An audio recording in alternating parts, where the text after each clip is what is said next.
प्रातः क्लास चल रहा था 20/11/1967 सोमवार को 5वें पेज की आज में बात चल रही थी। जो सन्यासी होते हैं ना, वो तो झूठ मूठ जा करके राजयोग सिखाते हैं विदेशों में, विलायत में। विलायत माने अमेरिका हो, यूरोप हो, अफ्रीका हो, ये झूठा राजयोग सिखाते हैं।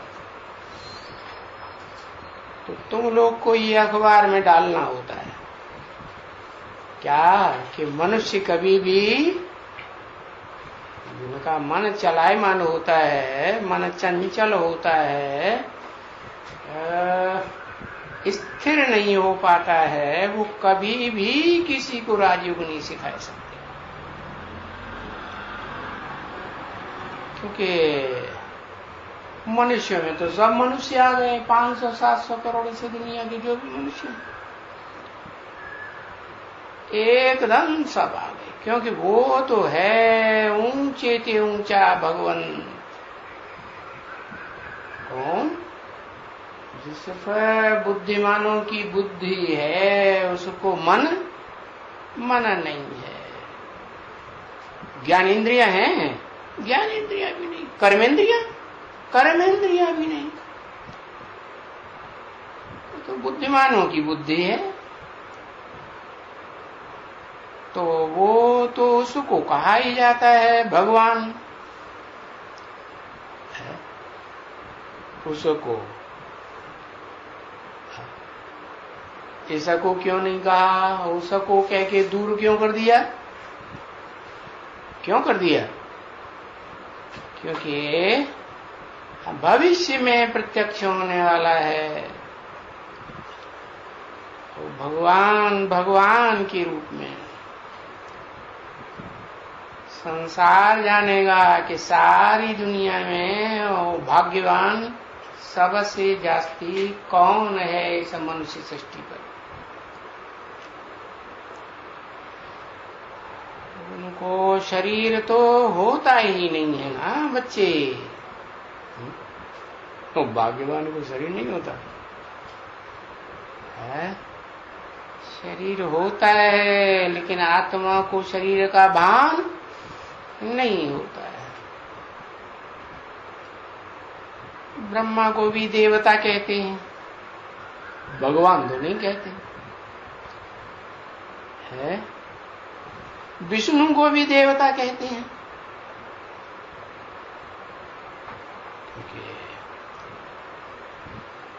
विष्णु भी कोई भगवान तो नहीं है ना। विष्णु तो दो मिलकर के स्वभाव संस्कार से दो आत्माएं एक हो जाती हैं, तो उनको विष्णु आ जाता है। शंकर को भी देवता कहते हैं, भगवान तो नहीं कहते। शंकर भगवान ऐसे कहते हैं कोई नहीं, हो भी देवता। क्यों? क्योंकि वो भी तो याद में बैठा है ना है। और जो याद में बैठा है वो तो पुरुषार्थी हुआ ना। तो जो पुरुषार्थ करते हैं आत्मा के उत्थान के लिए, उनको देवता ही कहा जाता है। भगवान तो नहीं कहते हैं ना, क्योंकि शंकर की भी मूर्ति दिखाई जाती है, विष्णु की भी मूर्ति दिखाते हैं, ब्रह्मा की भी मूर्ति चित्र बनाते हैं। तो जिनके चित्र हैं उनको फिर विचित्र तो नहीं कहेंगे, है चित्र के विपरीत। उसका चित्र खींचा ही नहीं जाता। जैसे शरीर से आत्मा निकल जाती है ना, तो उसका कोई फोटो खींच पाएगा? खींचेगा? है नहीं खींचेगा। तो मनुष्य जब भी उनको भगवान नहीं कहा जाता तो मनुष्यों को भगवान कहना सो भी फिर आजकल के तमो प्रधान मनुष्यों को भगवान कैसे कहा जाए? क्योंकि भगवान तो सदा क्या है? सदा सत्य है कि सतो प्रधान है? क्या है? सदा सत्य है, प्रधान होने की बात ही नहीं। प्रधान का मतलब है कि सत्य गुण प्रधान है तो दूसरे गुण गौण हैं, लेकिन उसमें रजो और तमो का नाम निशान नहीं, तो प्रधान होने की बात ही नहीं। तो मनुष्य को भगवान कैसे कह सकते हैं? बताओ, कैसे कहा जाए मनुष्य को भगवान? हाँ, टाइटल मिलता है भगवान भगवती का, तो भगवान तो एक होता है या दो होते हैं? एक होता है। तो बाप बैठ करके समझाते हैं, कौन सा बाप? और दुनिया के वो बाप नहीं जो जन्म जन्मांतर बाप बनते हैं, वो धर्म पिताएं भी बाप नहीं, वो भी तो पिताएं हैं ना, वो भी नहीं बैठ करके समझाते। यहाँ तो समझाने वाला वो है जो कभी भी शरीर में आकृष्ट होता ही नहीं, आसक्ति उसमें शरीर की कभी होती ही नहीं। कौन? उनका नाम कुछ है, उनका नाम है शिव। शिव माने कल्याणकारी, काम के आधार पर नाम है। तो क्या सदा कल्याणकारी? हाँ, सदा कल्याणकारी। हाँ, ये जरूर है कि वो इस सृष्टि पर आते हैं तो जिस मनुष्य शरीर रूपी रथ में प्रवेश करके मुकर्रर रूप से पार्ट बजाते हैं तो उसे आप समान बनाते हैं। तो आप समान का बनाने का मतलब ये नहीं है कि उसे सदा शिव बनाए देते हैं। शिव नाम है तो कल्याणकारी बनाए देते हैं। कैसा कल्याणकारी? दुनिया में जितना कोई भी मनुष्य मात्र कल्याणकारी नहीं हो सकता है, सबसे जास्ती इस मनुष्य सृष्टि रूपी रंगमंच पर भोगी आत्माओं के बीच कल्याणकारी। बाकी ऐसे नहीं कि सदा कल्याणकारी। क्या सदा कल्याणकारी? तो सिर्फ वो एक ही बाप है जो बापों का बाप है, जिसका कोई बाप नहीं। तो वो बाप बैठ करके समझाते हैं कि ये जो हठ योगी हैं, वो अपने को हठ पूर्वक भगवान शिवो हम जानते भी हैं कि वो शिव निराकार है, विदेही है, फिर भी अपन को भगवान कहते हैं। अरे भगवान अपन को कैसे कहते हो? शिवो हम कह देते हो, फिर कह देते हो ब्रह्मास्मि। अरे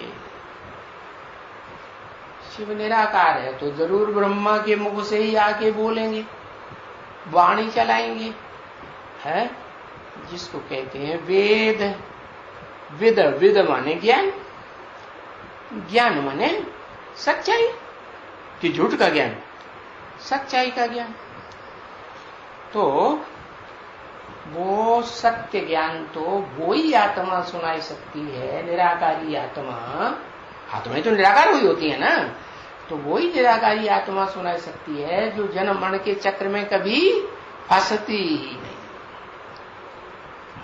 क्योंकि जो भी जन्म मरण के चक्र में जो आत्माएं आती हैं वो तो है सब भूल जाती है पिछले जन्म का।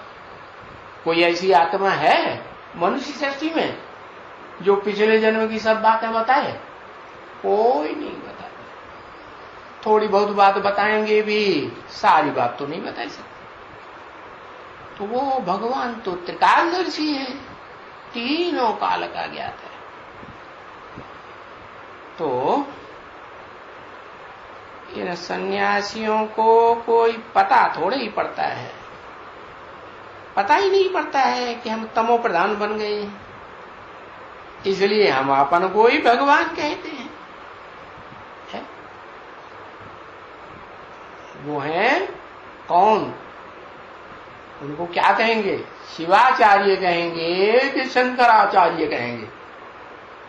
क्या कहेंगे? है? बताओ।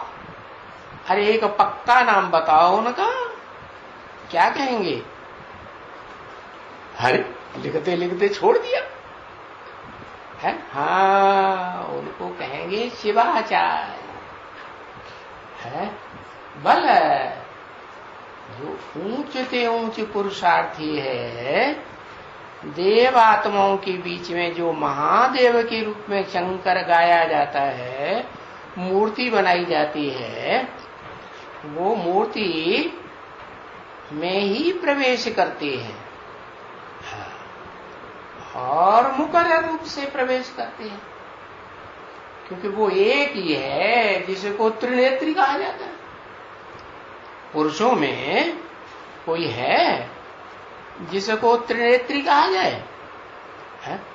हाँ, स्त्री चोलाधारियों में तो है त्रिनेत्री महाकाली, तीसरा नेत्र दिखाते हैं, लेकिन पुरुषों में तो एक ही शंकर है जिसको तीसरा नेत्र दिखाते हैं। तो वो तीसरा नेत्र कौन सा नेत्र है? शिव नेत्र कहा जाता है। ऐसे कभी कहा जाता है शंकर नेत्र? शंकर नेत्र नहीं कहा जाता, शिव नेत्र माना उसमें कौन प्रवेश करता है? शिव प्रवेश करता है। तो वो शिव जो प्रवेश करता है, तो प्रवेश करने से जिसमें प्रवेश किया उसको कोई भगवान कहेंगे। है? और अगर भगवान कहेंगे भी, क्योंकि टाइटल मिल जाता है भगवान भगवती का, तो सदा काल के लिए भगवान, या कोई काल ऐसा भी आता है जिसमें भगवान तो क्या बड़े से बड़ा क्या शैतान बन जाता है। बनता है कि नहीं? बनता है। शैतानों को बाप है कोई दुनिया में कि नहीं? है?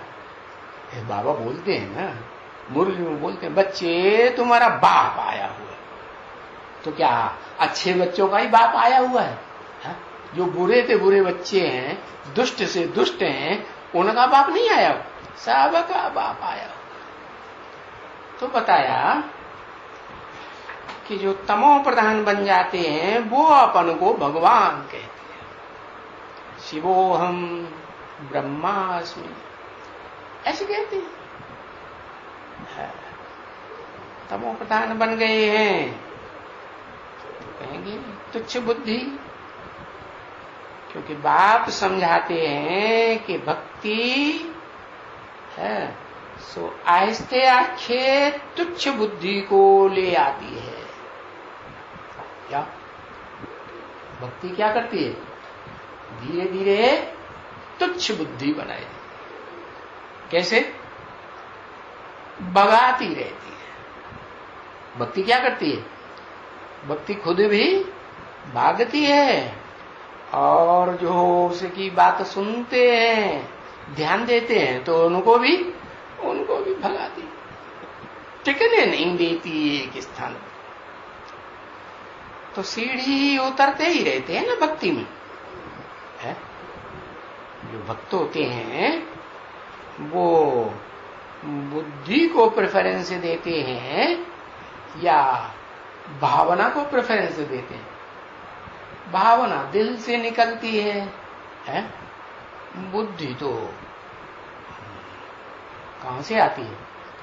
बुद्धिमानों की बुद्धि एक ही है, वो एक से ही बुद्धि आती है, क्योंकि बुद्धि का विषय है ज्ञान। है? तो जो ज्ञान है वो अनेकों से आता है कि एक से आता है? किससे आता है?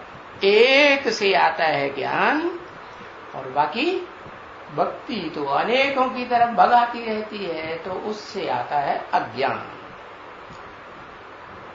भक्ति है माना भक्ति दुर्गति है। क्या बताओ? वो अव्वल नंबर आत्मा कौन सी है? जो अव्वल नंबर भक्त। कुछ पता है? हा?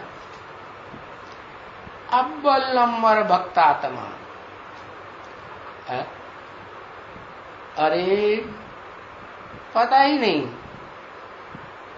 जगदम्बा अव्वल नंबर भक्त है कि उसे जगदम्बा का भी आधार लेने के लिए है ब्रह्मा को जाना पड़ता है। किस ब्रह्मा को? जो चौमुखी ब्रह्मा गाया हुआ है। चंद्रमा के रूप में जगदम्बा जब महाकाली बनती है, तामसी बनती है, तो मस्तक पर चंद्रमा दिखाते हैं अधूरा। तो वो कौन सी आत्मा की यादगार है? हाँ, वही चौमुखी ब्रह्मा की यादगार है दादा लेखराज की। वही आत्मा प्रवेश करती है ना? तो बताओ, अव्वल नंबर भक्त आत्मा है वो इस संसार में कौन है? जो जो पहले ही जन्म से दुर्गति में जाने का टंटा शुरू कर देती है। दुर्गति कहेंगे नहीं क्योंकि पता नहीं चलती है सत्युग त्रेता में दुर्गति होती है, क्योंकि बहुत धीमी गति से होती है। बाकी दृष्टि से, वृत्ति से गिरना शुरू होता है या नहीं होता है? होता है। तो पहली आत्मा कौन है? हाँ, पहली आत्मा कहेंगे जिसको अंतिम जन्म में साक्षात्कार होता है बंदाओं का, भक्ति का। भक्ति मार्गीय साक्षात्कार होता है, उनको बुद्धि का साक्षात्कार कहेंगे, भक्ति का साक्षात्कार है। तो भक्ति के साक्षात्कार के आधार पर ही वो पक्का फैसला कर लेती है कि मेरा यही पार्ट है। चारों युगों में मेरा ही ऊंचे ऊंची ये पार्ट है, कृष्ण का पार्ट 16 कला संपन्न। तो देखो फर्स्ट क्लास भगत हुआ ना। हाँ। तो दुर्गति ऐसा अगर कहेंगे तो सतयुग से लेकर के नीचे फिर दुर्गति ही आती है। कहां से आना शुरू होती है? त्रेता से। कि त्रेता में 2 कलाएं कम होती हैं तो वहां से दुर्गति गए? नहीं, आदि से ही दुर्गति नीचे आना शुरू हो जाती। समझा ना? परंतु नहीं कहेंगे सतयुग त्रेता में तो फिर भी पवित्र तो रहते हैं कि अपवित्र होते हैं? पवित्र रहते हैं या अपवित्र होते हैं?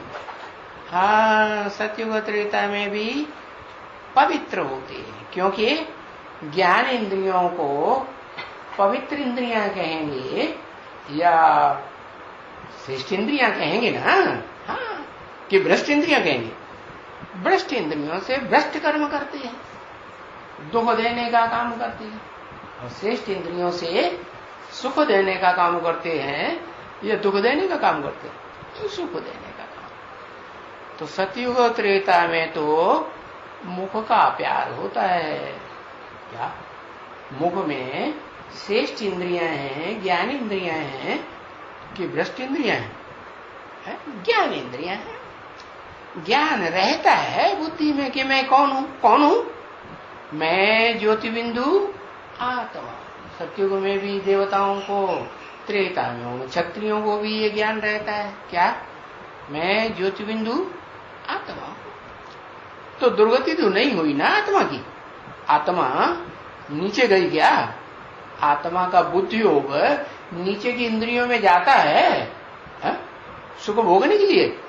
आत्मा ही तो सुख भोगती है, आत्मा ही दुख भोगती है। तो आत्मा का कंसंट्रेशन जिन इंद्रियों में जाता है और वो भ्रष्ट इंद्रियां सुख ही देती हैं, तो जो सुख देती है वो अल्पकाल का देती है कि सदाकाल का? अल्पकाल का सुख देती है, बाकी सदाकाल का लंबा टाइम का दुख देती है। तो बताया, तो दुर्गति सतयुग त्रेता में नहीं कहेंगे, द्वापर कलयुग में कहेंगे दुर्गति। क्यों? क्योंकि वहां द्वैतवाद शुरू हो जाता है, दूसरा धर्म पिता आ गया है सृष्टि पर। पहले तो एक ही धर्म पिता का धर्म चलता था, सतयुग त्रेता में एक ही धर्म पिता ने धर्म स्थापन किया, वही धर्म चलता था ना, देवता धर्म, हाँ, सनातन धर्म। बाकी द्वापर युग से कहते हैं सनातन धर्म, लेकिन लेकिन क्या वो सनातनी रहते हैं, सनातनी परंपराओं की याद रखते हैं, अपनी आत्मा की याद रखते हैं? नहीं, भूल जाते हैं। कहां बुद्धि चली जाती है? मन बुद्धि का कंसंट्रेशन भ्रष्ट इंद्रियों से शुरू हो जाता है। भ्रष्ट इंद्रियों में पहली भ्रष्ट इंद्रिय बनाने वाली कौन सी? आंखें। अरे उसको भ्रष्ट इंद्रिय कहेंगे? काम इंद्रिय। तो कौन सा धर्म पिता आता है? जब से ये धंधा शुरू होता है भ्रष्ट इंद्रिय का, इस्लाम धर्म आता है। आज से 2500 वर्ष पहले तो दूसरा धर्म आया, तो दूसरा राज्य शुरू हो जाता है। जो भारत में एक ही धर्म था, एक ही महाराजा होता था, यहां तक कि द्वापर के आदि में भी एक ही विक्रमादित्य महाराजा था ना। फिर जब इब्राहिम आया, और पहले तो सतो प्रधान रहेगा ना, हाँ, दुनिया की हर चीज, हर धर्म पिता, हर मनुष्य आत्मा, पहले सतो प्रधान, फिर सतो सामान्य, फिर रजो, फिर तुम। तो जब तक सतो प्रधान है तब तक तो महाराजाओं का राज्य द्वापर में चलता है। हाँ, तो बताया कि ये जो है इब्राहिम आता है, उसको तो ये पता ही नहीं है कि ये जो सृष्टि की वृद्धि होती है वो कोई ज्ञानेंद्रियों से भी हो सकती है। उसकी बुद्धि में होता है? नहीं होता है। उसकी बुद्धि में तो बस वो भ्रष्ट इंद्रिय की ही बात भरी पड़ी है। समझा? तो कहेंगे सतयुग त्रेता में फिर भी पवित्र रहेंगे। द्वापर कलयुग द्वैतवादी युग हुआ ना, तो नाम ही द्वापुर पड़ गया। 2 पुर या 1 पुर? 2 पुर हो गए, 2 राज्य हो गए, 2 धर्म हो गए। तो उनको फिर दुर्गति वाला कहेंगे। बाकी देवताओं को थोड़े ही दुर्गति वाली कहते हैं। तो वो द्वापर युग से आते ही हैं किस राज्य में? रुलाने वाले के राज्य में है, रावण का राज्य। किसका राज्य?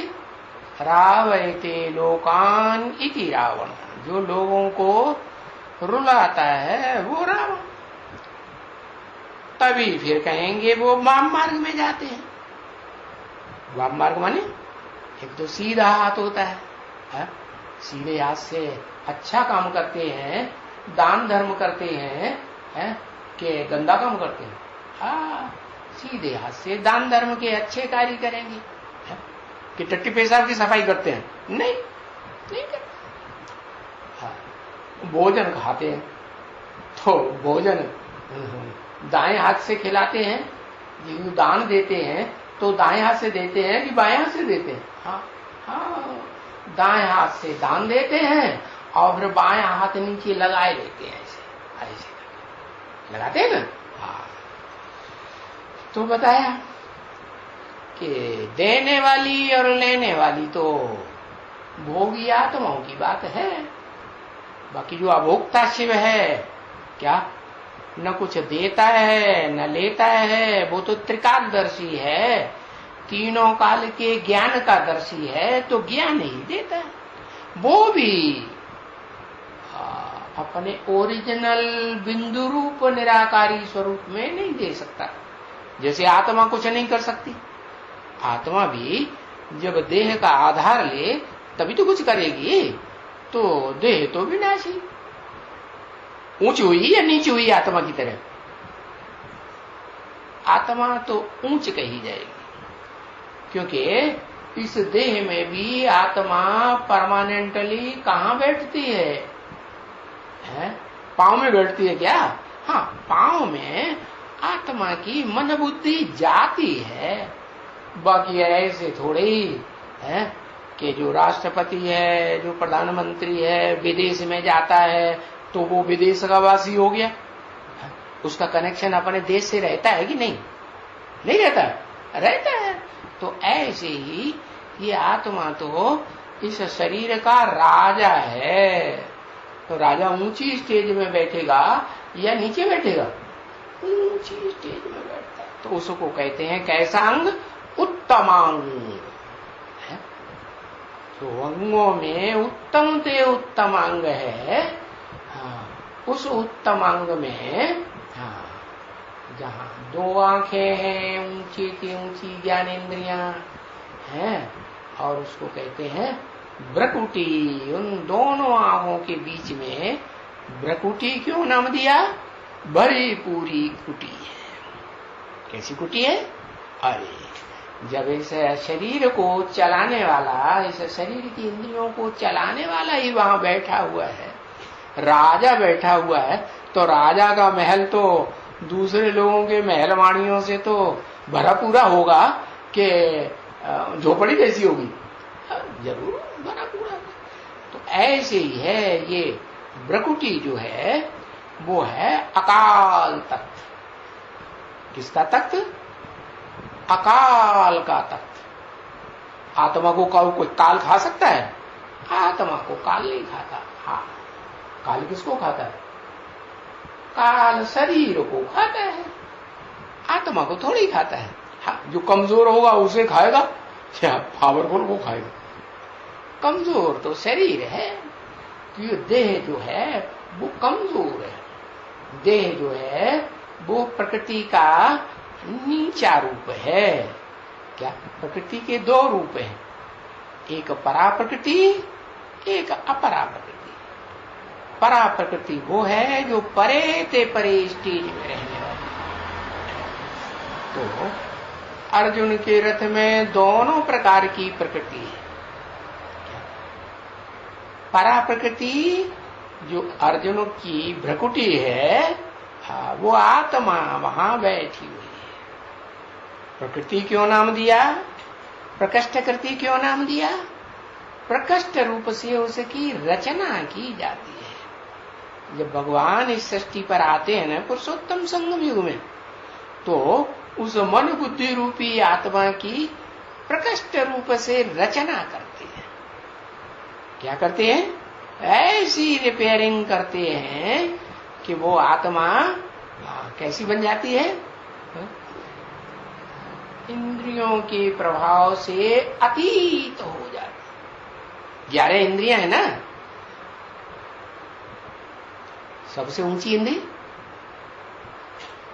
मन। हाँ, तो मन सहित जो 11 इंद्रियां हैं, उन 11 इंद्रियों को ऊपर कंट्रोल करने वाली आत्मा बन जाए तो उसको कहते हैं एकदम फर्स्ट क्लास बुद्धि रूपी आत्मा।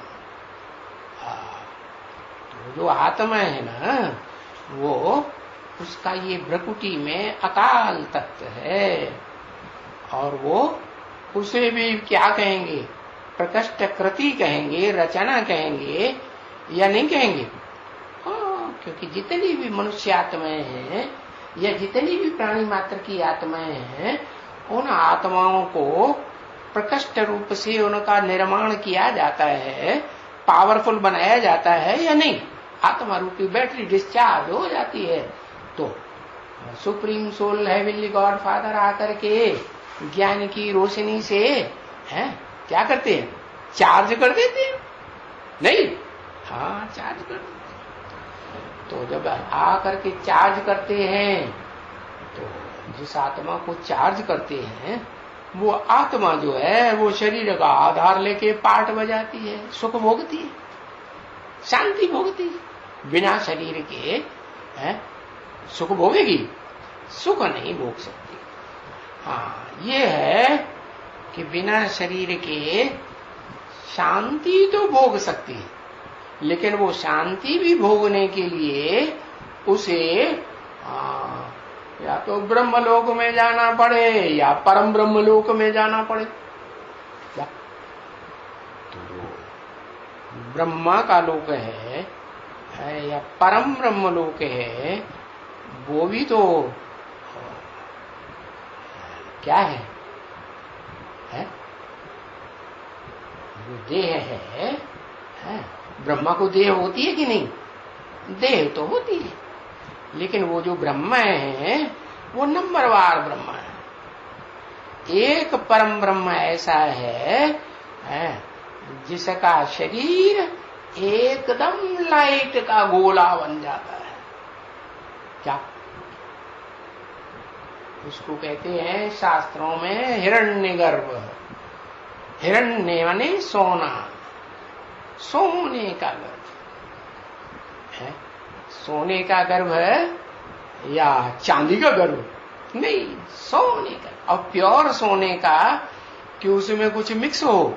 नहीं, एकदम प्योर सोना।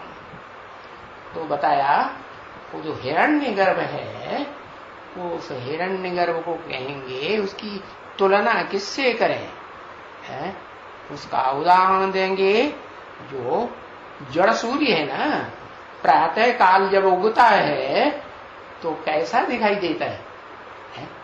सोने की थाली जैसा दिखाई देता है या नहीं देता है? हाँ, तो वो हुआ सोने का थाल है, लेकिन वो तो जड़ है। ऐसे ही शिव बाप जिस मुकर्रर रथ में आते हैं, उस रथ को भी क्या बना देते हैं? सच्चा बनाए देते हैं। सोना माने सच्चा। हाँ, कैसा सच्चा बना देते हैं? सच्चा किसे कहें? गीता में भी लिखा हुआ है, ना सते विद्यते भावो ना भावो विद्यते सते। है जो सत्य है उसका कभी अभाव नहीं होता। तो जो ऐसा शरीर है इस संसार में जो शरीर इस सृष्टि पर कभी खत्म ही नहीं होता, वो एक ही शरीर है 500-700 करोड़ मनुष्य आत्माओं के बीच में। कौन सा शरीर? जिसको कहते हैं कि उस शरीर का नाम शिव के साथ जोड़ा जाता है। शिव शंकर भोलेनाथ कहते हैं कि और किसी देवता राक्षस का जोड़ा जाता है नहीं। तो वो उस शरीर को बाप तमो प्रधान से क्या बनाए देते हैं? एकदम ऐसा सत्व प्रधान बनाए देते हैं। आप समान। आप समान का मतलब उनको तो शरीर है ही नहीं। तो शरीर जिसको है उसको एकदम सच्चा सोने जैसा शरीर, जिसमें दूसरे प्रकार का मेटल का नाम निशान जैसे होता है ना। कहते हैं सतयुग में भी खाद पड़ती है कि नहीं दूसरी आत्माओं में? सतयुग में भी जन्म बाई जन्म दूसरी पीढ़ियां होती हैं। First Narayan, second Narayan, third Narayan. तो नारायणों के राज्य चलते हैं, तो उसमें उनकी जो प्रजा आती है वो सतयुग में ऊपर से परमधाम से आती है या नीचे ही वाली होती है? परमधाम से आती है। सारी नहीं आती है, उसमें कुछ बीज रूप आत्माएं ऐसी हैं जो उस ब्रह्मलोक से नहीं आती हैं, जहां वो चतुर्मुखी ब्रह्मा जाकर के रहते हैं। क्या आती है वहां से? नहीं, वो चतुर्मुखी जो ब्रह्मा है ना, वो ब्रह्मा तो ऐसा ब्रह्मा है जो सामान्य लोग जो है आत्माओं का, कीड़े मकोड़ों की आत्माएं भी रहती है तो देवात्माएं भी रहती, परंतु वो देवात्माएं नहीं रहती जो अतीन्द्रिय सुख भोगने वाली है। जो सिर्फ अतीन्द्रिय सुख भोगने वाली हैं और सबसे जास्ती अतीन्द्रिय सुख भोगने वाली हैं, वो आत्माएं भी, क्योंकि सबके माई बाप है ना। तो जो माई बाप है तो माई बाप को तो फिर बच्चों के मोह में आना होता है या नहीं आना। और वो भारतवासी है कि विदेशी है, ज्यादातर वो मन बुद्धि रूपी आत्माएं कहाँ वास करती है, उनका दिल और दिमाग किस में वास करता है, किसी में वास करता है या नहीं करता है। कहेंगे भारत में वास करता है, प्रजापिता में वास करता है, जिसे प्रजापति कह दिया, विश्वनाथ कह दिया, विश्वपति कह दिया, जगन्नाथ कह दिया, उसमें वास करता है। तो वो आत्माएं उस भारत की वासी होने के कारण, भारत की वासी भी कैसी है? पूरे ऑलराउंड वासी हैं, या कोई जन्म में वासी नहीं, ऑलराउंड वासी। तो वो आत्माएं ऊंचते ऊंच हुई, बीज रूप आत्माएं हैं। बाप, बीज माने बाप, तो जिस बीज को बाप कहा जाता है, बाप समान आत्माएं हैं, वो आत्माओं का धाम भी फिर ऊंचते ऊंच परम ब्रह्मलोक कहा जाता है। उस परम ब्रह्मलोक में वो बीज रूप आत्माएं रहती। कौन सी बीज रूप आत्माएं? जो कितनी है संख्या में है? अरे संख्या का भी पता नहीं, इतनी देर। इतने 2.25 लाख, फिर लिख देते हैं 4.5 लाख। अरे एक बात नहीं बताते। जो विष्णु के साथ है, विष्णु तो बनता ही तब है जब स्त्री पुरुष मिलकर के दो एक, वैष्णवी शक्ति और विष्णु देवता दोनों के ही स्वभाव संस्कार मिलकर के एक हो जाए, माने आदि नारायण और आदि नारायण दोनों के स्वभाव संस्कार मिलकर के एक हो जाते हैं, तो एक ही घर में रहेंगे कि घर में से निकाल देंगे कभी? एक ही घर में रहते हैं। तो वो उनका ऊंचते ऊंच धाम, जिसको कहते हैं परम ब्रह्मलोक। तो वहां परम ब्रह्मलोक में जाते हैं। तो फिर वो आत्माएं जब सतयुग में, भोगी आत्माएं है ना, देह के द्वारा ही सुख भोगेंगी ना, है? नहीं, तो देह के द्वारा सुख भोगती है। वो देह सतयुग में होती है 5 तत्वों वाली, तो सत्व प्रधान देह होती है कि उसमें कुछ मिक्स होता है। पहले तो सत्व प्रधान, अब वो सत्व प्रधान देह जो है वो फिर नीचे गिरना क्यों शुरू होती है? क्योंकि वहां जो भी देवात्माएं होते हैं 16 कला संपूर्ण की कलातीत, इंद्रियातीत, कलातीत, इंद्रियों से परे का सुख भोगने वाले, या इंद्रियों का सुख भोगना शुरू होता है सत्युग 16 कला संपूर्ण में, इंद्रियों का सुख भोगना शुरू। तो वहां 2 हिस्सों में बंटवारा हो जाता है। क्या? सुख देने वाले, सुख लेने। माना नारायण लक्ष्मी को सुख देता है, लक्ष्मी नारायण को सुख देती है। तो अब उनमें कोई कंट्रोलर और कंट्रोल्ड भी होगा या नहीं होगा? है? नहीं, स्वेच्छा से होगा या जोर जबरदस्ती होगा? स्वेच्छा से ही होगा। तो जो स्वेच्छा से होता है उनमें एक है लक्ष्मी और एक है नारायण।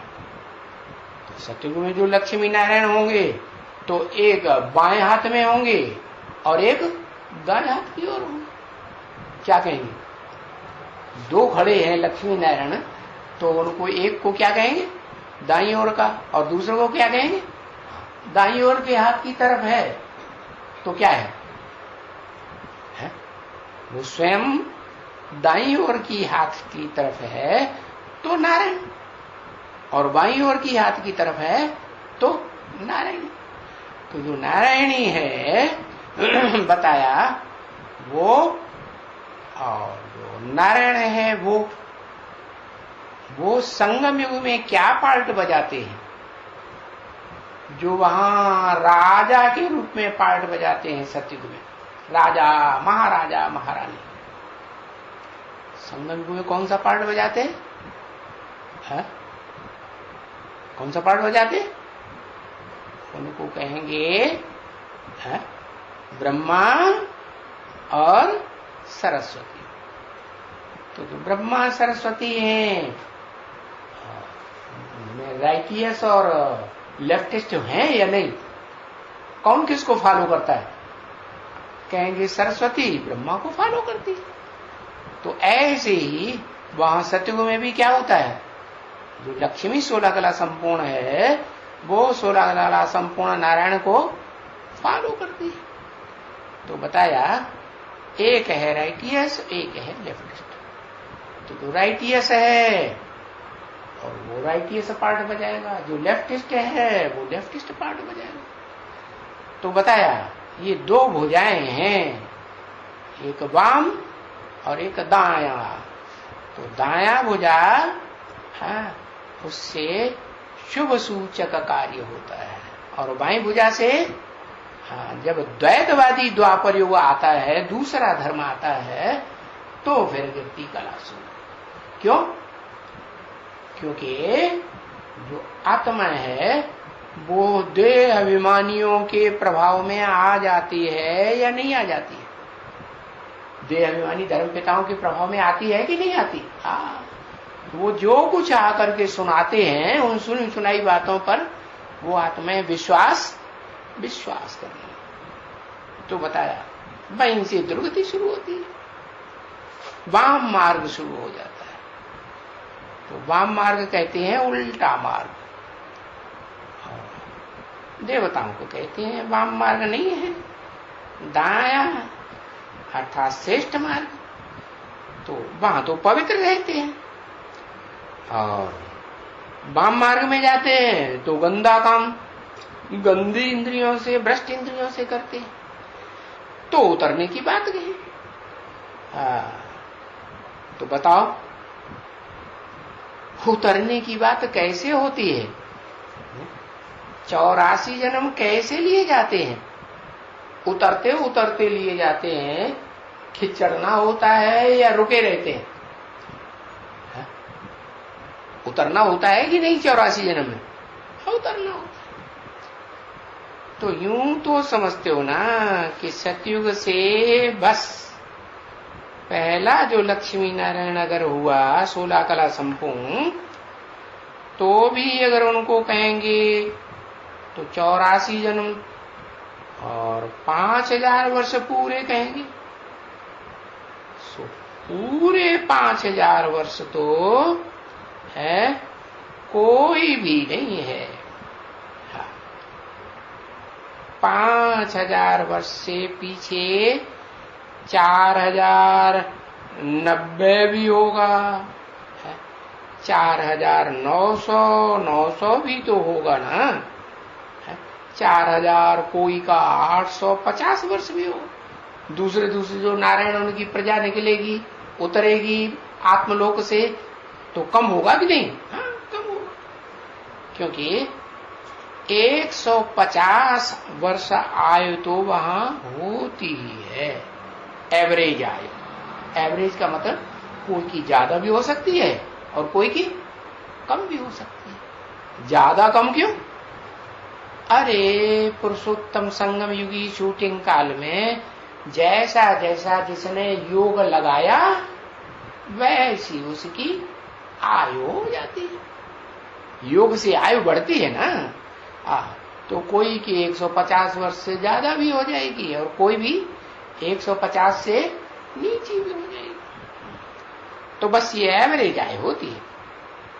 तो भी तो हम 5000 वर्ष तो नहीं कहेंगे, कोई की कहेंगे है? नहीं कहेंगे। सतयुग के जितने भी देवी देवताएं 16 कला संपूर्ण होते हैं, उनमें किसी के 5000 वर्ष कहेंगे है? 5000 वर्ष पूरा किसको कहेंगे? अगर कहेंगे पूरा 5000 वर्ष, तो बताओ किसको कहेंगे? अरे हिसाब करेंगे या नहीं करेंगे? सेकंड मिनट का भी हिसाब करेंगे या नहीं करेंगे? करेंगे। तो श्री कृष्ण को कहेंगे क्या? क्योंकि ये है पहला पहला महाराज कुमार, एकदम नंबर 1। कौन सा? कौन सा एकदम नंबर 1? कौन सा है? है कौन सा? संगम युगी कृष्ण बनता है, और संगम युगी कृष्ण से संगम युगी विश्व का नाथ बनता है। विश्वनाथ कहो है, जगन्नाथ कहो है, ऐसे कहते हैं ना। तो उस श्री कृष्ण को कहेंगे एकदम नंबर 1। बस जन्म लिया प्रत्यक्षता रूपी जन्म। बच्चा का जन्म कब होता है? जब प्रत्यक्ष होता है, बाहर आता है, तब ही जन्म कहा जाता है। कि अंदर रहे पेट में तो जन्म कहेंगे है? तब तो गुप्त है। तो ये प्रत्यक्षता रूपी जन्म लिया। हाँ, और 5000 वर्ष पिछले कल्प का पूरा हुआ। तो उस समय से गिनेंगे संवत 111। कब से गिनेंगे? उस 16 कला संपूर्ण सतयुग से गिनेंगे कि कलातीत युग से गिनेंगे? कब से गिनेंगे? अरे लिखो, कलातीत युग से गिनेंगे। अतीन्द्रिय सुख जहां से शुरू होता है। अतीन्द्रिय सुख ऐसे नहीं आज शुरू हो गया और कल अवस्था खराब हो गई और रोना धोना शुरू कर दिया। नहीं, अतीन्द्रिय सुख एक बार शुरू हो गया तो बस 2500 वर्ष तक पूरा चलेगा या नहीं चलेगा? चलेगा। तो उस समय से गिनेंगे। पीछे तो बस वो बरस पे बरस कमती होता जाएगा है। क्या कमती हो जाएगा?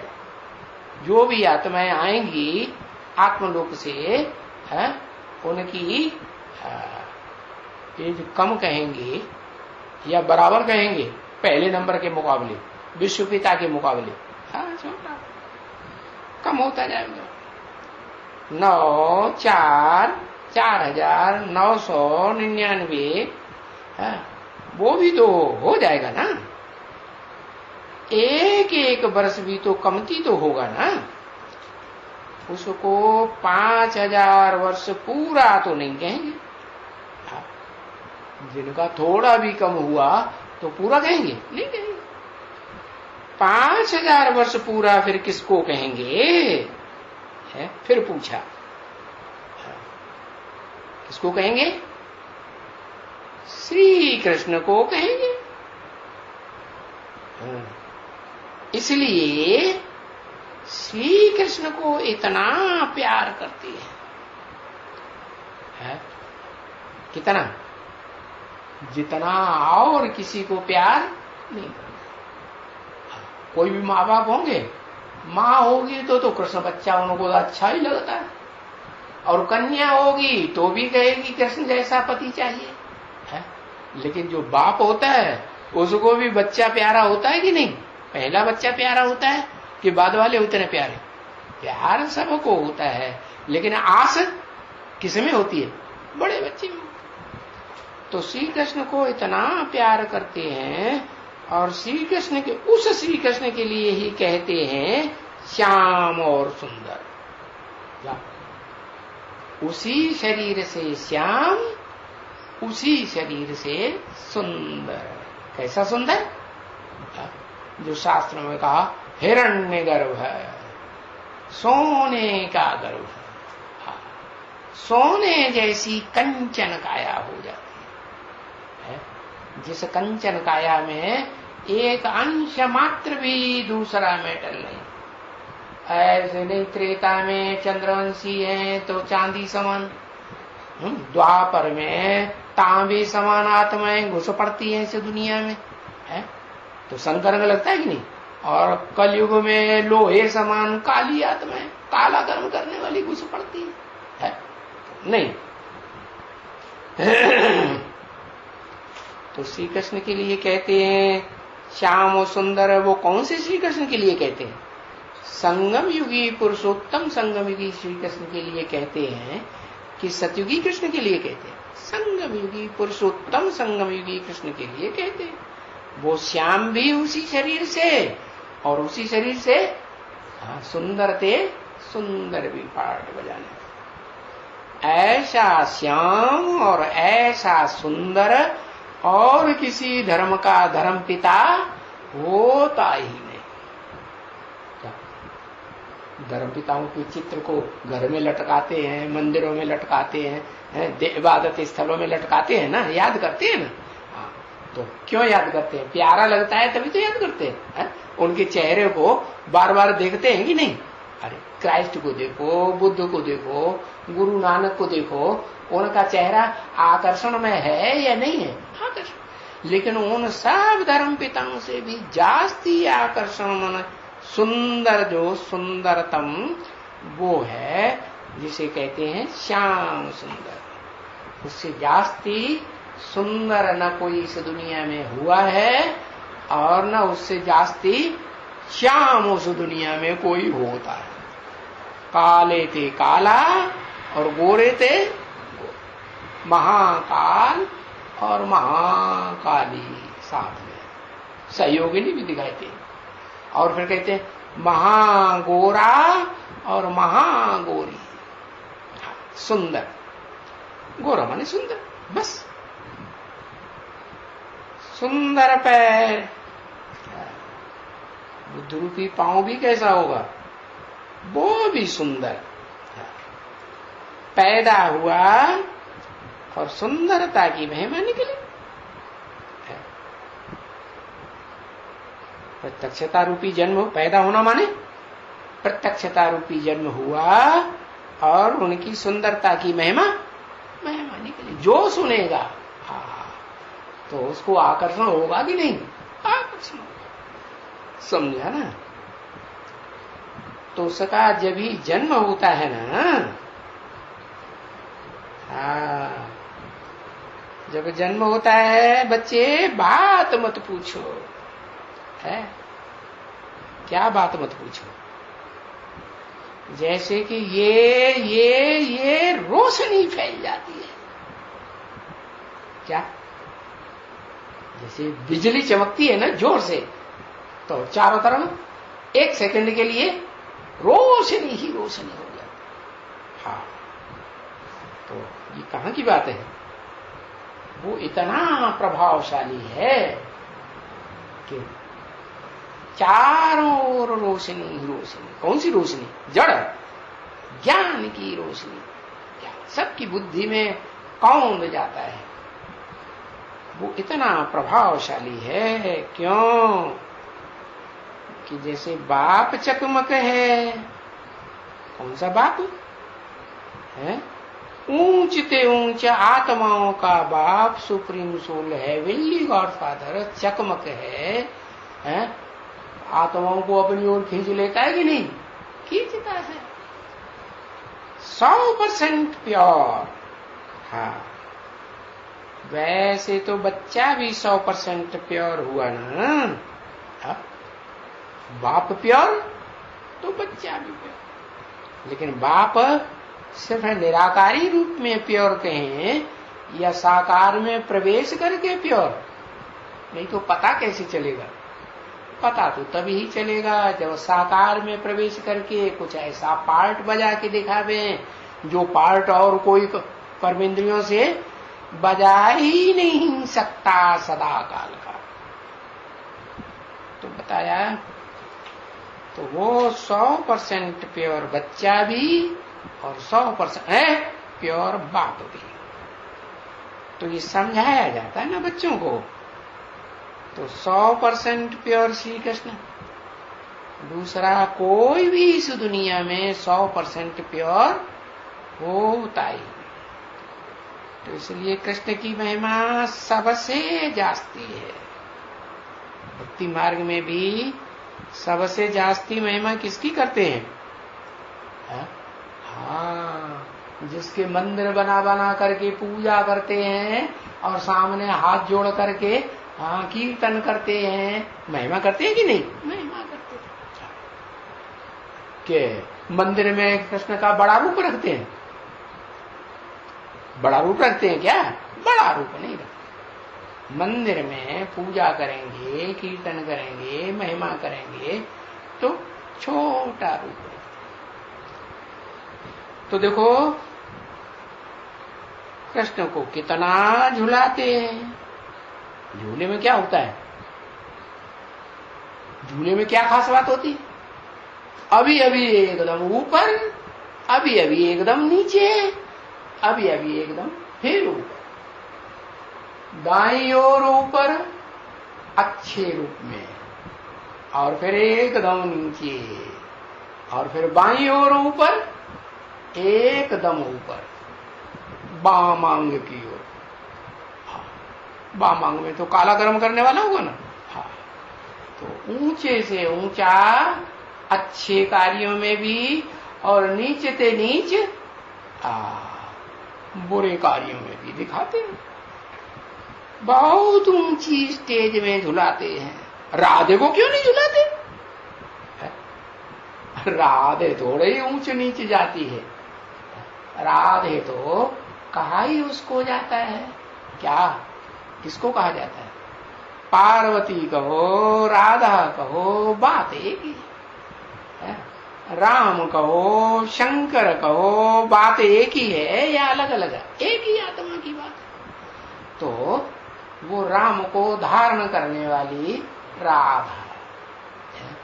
पार्वती माने सारी दुनिया की आत्माओं को पार लगाने वाली पार्वती है।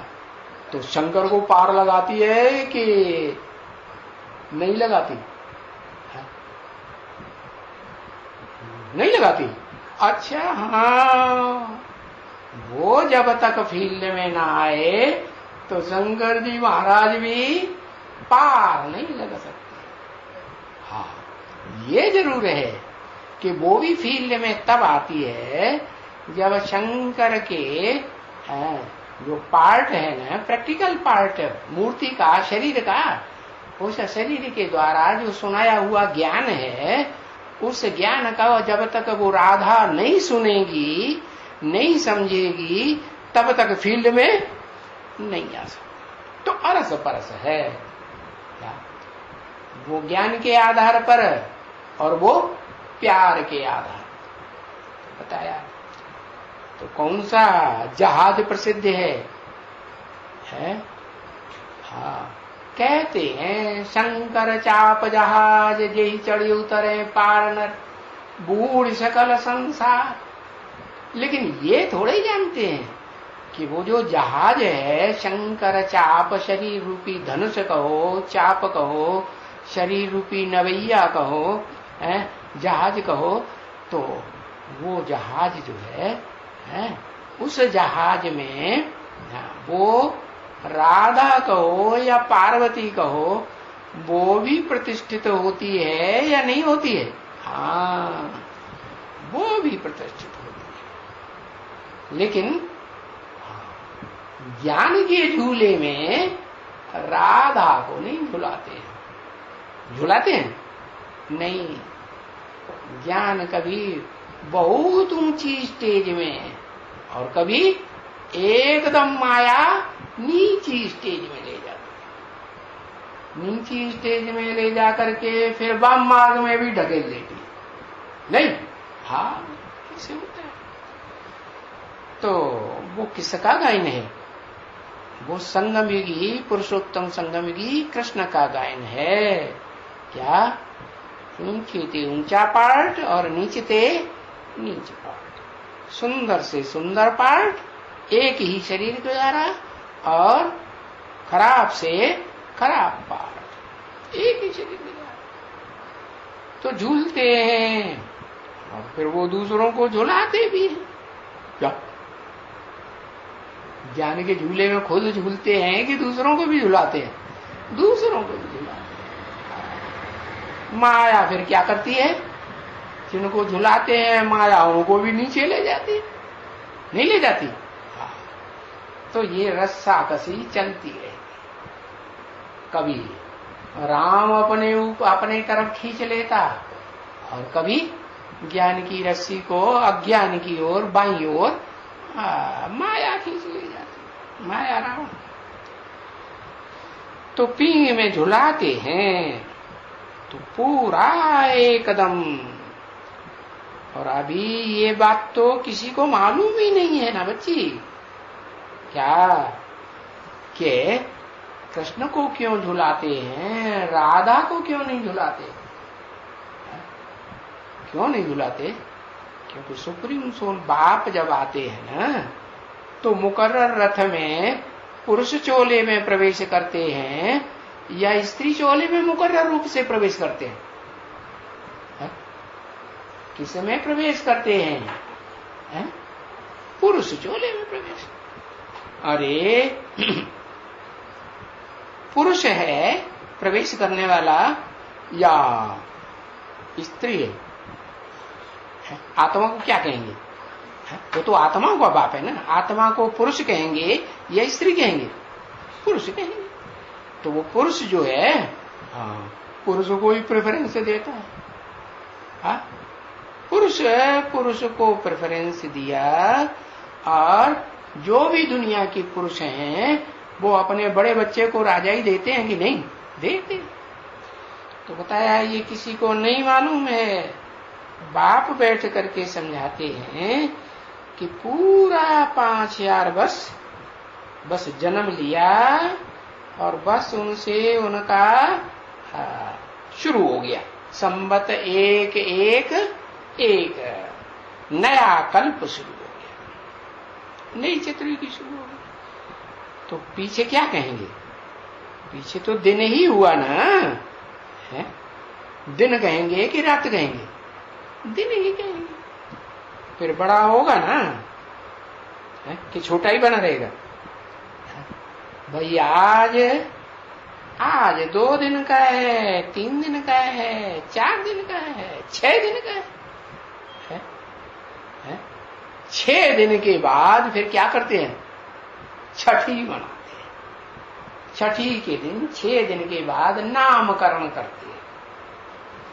छठी मनानी है? बस नंबर 1 हुए, इनसे तो दूसरा कोई नंबर 1 होता ही नहीं है। क्योंकि राधे भी तो पीछे हो जाती है ना। पीछे क्यों हो जाती है? ज्ञान पहले लेती है सुप्रीम सोल बाप से, हेवनली गॉड फादर से, या जो कृष्ण है जिसे श्याम सुंदर कहा जाता है, वो ज्ञान पहले लेता है। पहले ज्ञान कौन लेता है? पहले जो ज्ञान का, ज्ञान की रोशनी का जो अखूट भंडार लेने वाला है वो कौन है? राधा या कृष्ण? राधा नहीं, कृष्ण। तो राधा पीछे हो जाती है। वो भी तो 2-3 वर्ष कर्म कम होती है ना है? ये क्या बात बताएगी? ये कौन बोला है? 2-3 वर्ष कम होती है ना। तो 2-3 वर्ष भी तो कमती हो पड़े ना। क्या कहा? कहां की बात? सतयुग की बात या संगम युग की बात?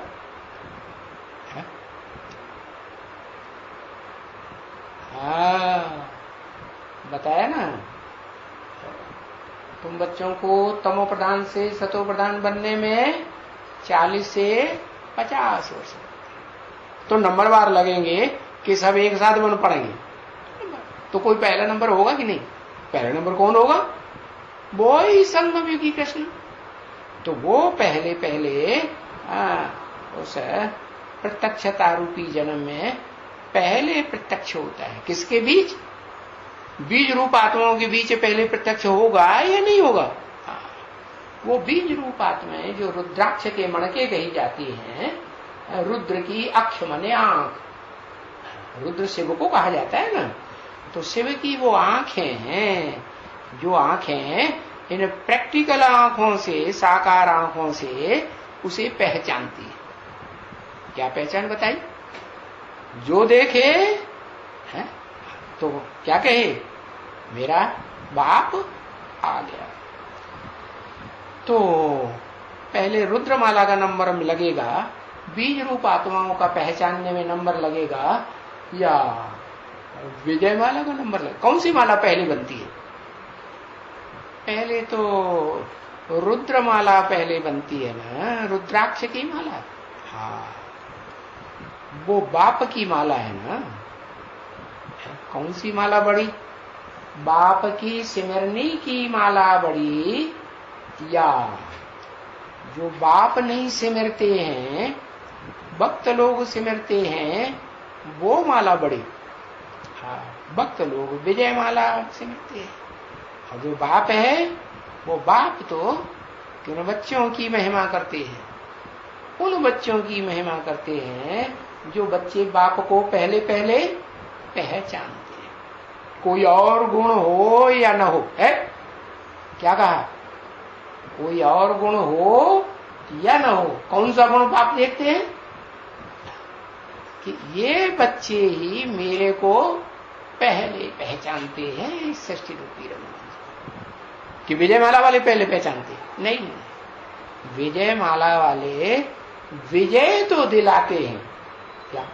तो भक्ति मार्ग में जब युद्ध करने जाते हैं ना, राजा हैं और उनकी सेना, तो क्या करते हैं?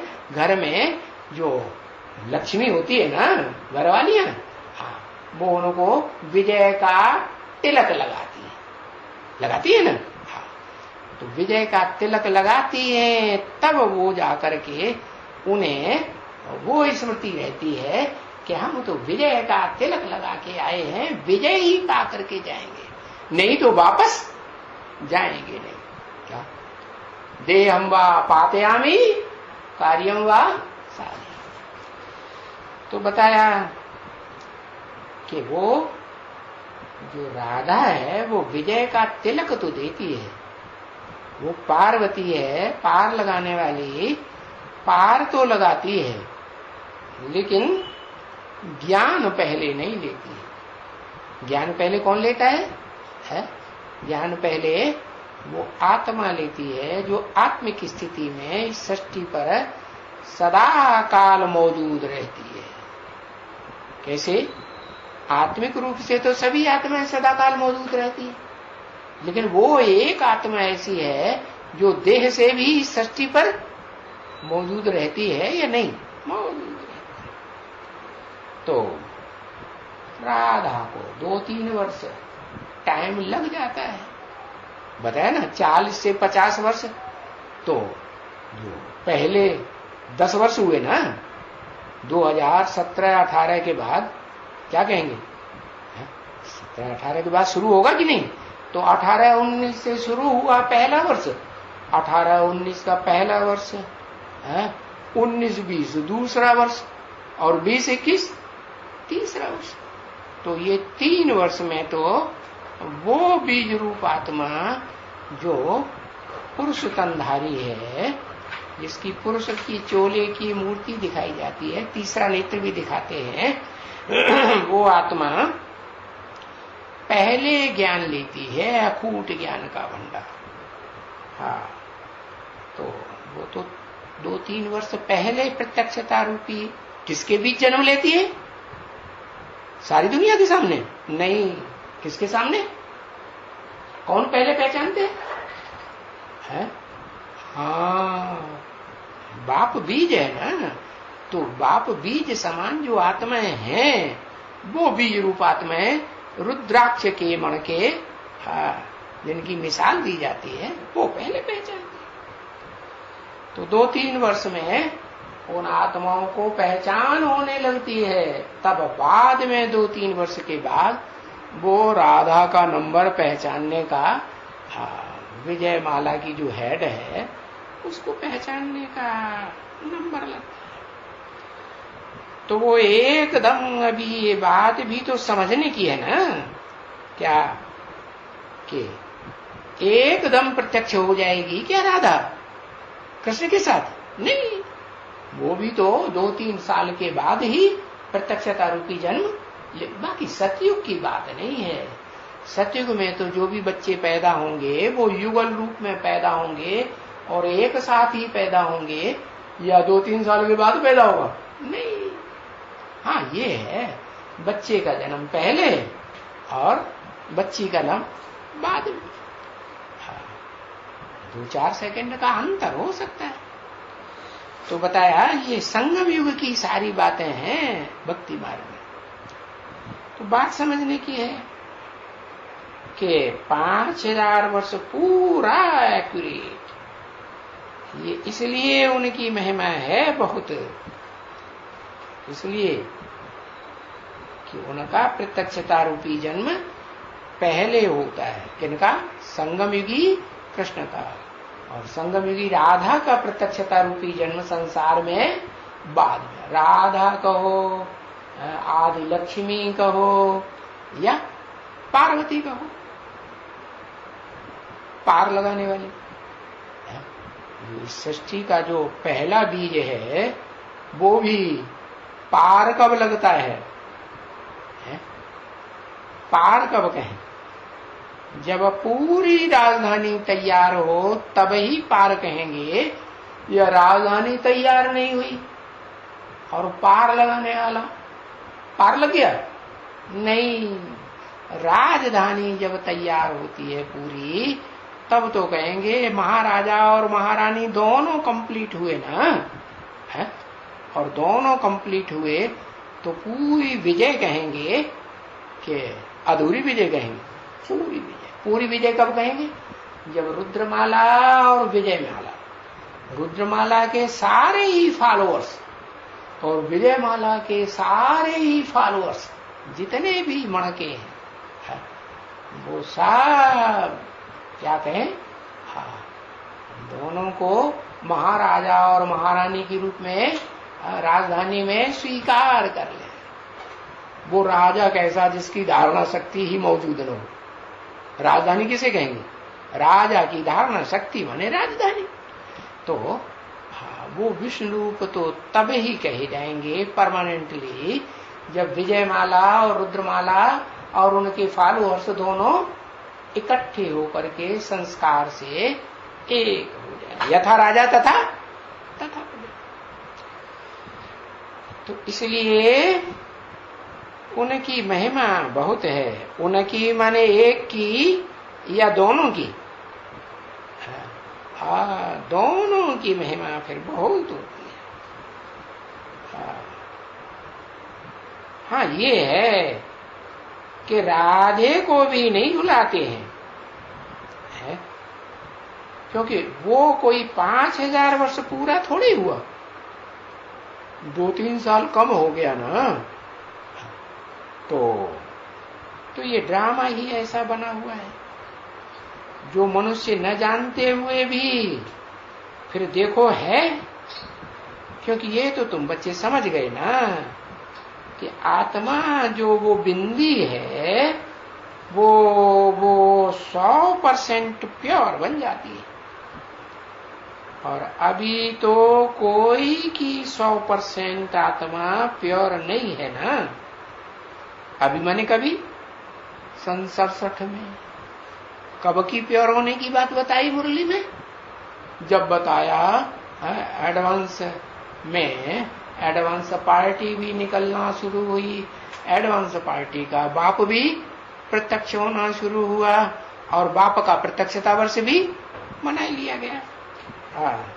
तो बताया कि जब तक वो घोषणा मुरली में नहीं आई और सबके सामने बच्चों की बुद्धि में समाई नहीं, क्या कि 40 से 50 वर्ष लगते हैं तुम बच्चों को, तुम किसे, जो सन्मुख बैठ करके पढ़ाई पढ़ते हैं।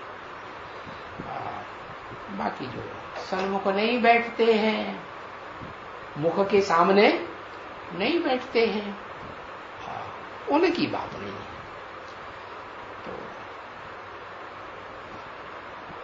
अभी कोई की आत्मा प्योर नहीं है। अभी माने कब तक? न 67 तक जब मुरली चलाई गई थी ये दादा लेखराज ब्रह्मा के तन से, तब तक, और न अब तक, जब तक एडवांस ज्ञान में ये एडवांस ज्ञान समझने समझाने का सुप्रीम प्रैक्टिकल टीचर के द्वारा समझाया जाता है। क्यों?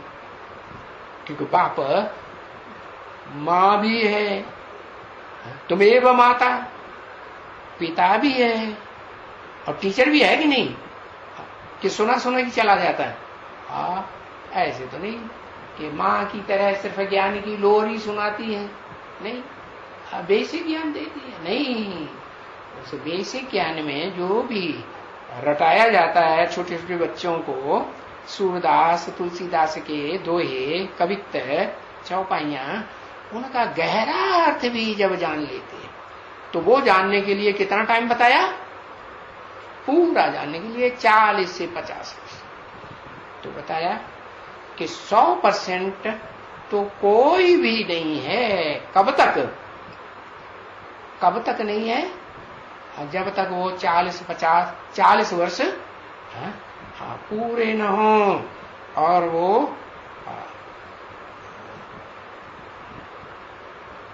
अभी तो सब बच्चे पतित ही कहेंगे ना, है? कोई को पावन कहेंगे नहीं। तो पतित और पावन का फर्क देखो कितना है? पतित और पावन। अभी तो गाया जाता है ना, श्याम मन पतित, सुंदर मन पावन। तो फर्क हुआ ना?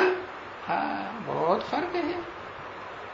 अभी इनका अर्थ चाहिए ना, पतित और पावन का। श्याम है तो पतित, सुंदर है तो पावन, और टाइम भी उसमें है कि नहीं? टाइम भी लगा हुआ है। सुंदर माना ही सुंदर, ऐसे थोड़े ही कहेंगे कि सुंदर नहीं। सुंदर है तो सभी को सुंदर देखने में आएगा, या कोई को सुंदर और कोई को बौड़ा देखने में आएगा? नहीं। तो अरे ऐसे तो दुनिया में जितने भी बच्चे पैदा होते हैं, सूर्य का भी बच्चा पैदा होगा तो सुंदर दिखाई देता है कि नहीं? है? सुंदर नहीं होता है? सुंदर होता है। कुतरिया का भी होगा तो भी सुंदर। तो बच्चे तो सुंदर ही, और फिर मनुष्य का बच्चा तो बात ही क्या। और फिर देव आत्मा है, सारी दुनिया को देने वाला देवता, वो प्रत्यक्ष हो, और बड़े थे बड़ा देवता क्या? महादेव, और उसके साथ महादेवी, बड़े थे बड़ी देवी। तो फिर तो उस बच्चे का तो, बच्ची का तो कहना ही क्या। तो कहते हैं, भला राधे के लिए क्यों नहीं कहते हैं? क्या श्याम सुंदरी क्यों नहीं कहते? क्योंकि वो तो गंदा काम कभी करती ही नहीं, व्यभिचारिणी कभी बनती ही नहीं। तो राधे के लिए नहीं कहते कि वो श्याम सुंदरी है, सिर्फ कृष्ण के लिए कहते हैं। क्या? श्याम और सुंदर। तो ये प्रश्न तो उठता है ना, क्या कि भाई राधे को क्यों नहीं कहते हैं, कृष्ण को ही क्यों कहते हैं? पता चला क्यों कहते हैं? क्योंकि जो अखूट ज्ञान का भंडारी शिव है, उसका ज्ञान, जो असली भगवान है, उसका ज्ञान पहले पहले कौन लेता है? वो ज्ञान का अखूट भंडार, अखूट वर्षा, जो ऊंच से ऊंच वर्षा है, वो कौन लेता है? पहले कृष्ण लेता है। इसलिए उसको कहते हैं सुंदर पहले बनता है? और पहले तो श्याम था ना, तो श्याम से सुंदर बनता है। बाकी ऐसे नहीं कि राधे को कहेंगे श्याम से सुंदरी, नहीं, वो तो कभी काला कर्म करती ही नहीं। काला कर्म किया होता है, छुप के किया जाता है कि मैदान में किया जाता है। अब कोई स्त्री व्यभिचारिणी बनेगी तो अपने पति से छुप के करेगी या मैदान में करेगी? नहीं, छुप के कार्य किया जाता है, चोरों की तरह। तो वो तो गंदा काम हुआ। तो ये प्रश्न उठता है कि राधा को क्यों नहीं कहते? क्योंकि राधा तो पतित काम करती है। तो बाप बैठ करके समझाते हैं फर्क, कितना थोड़ा फर्क है। थोड़ा है, थोड़ा फर्क है। हाँ, ओम शांति।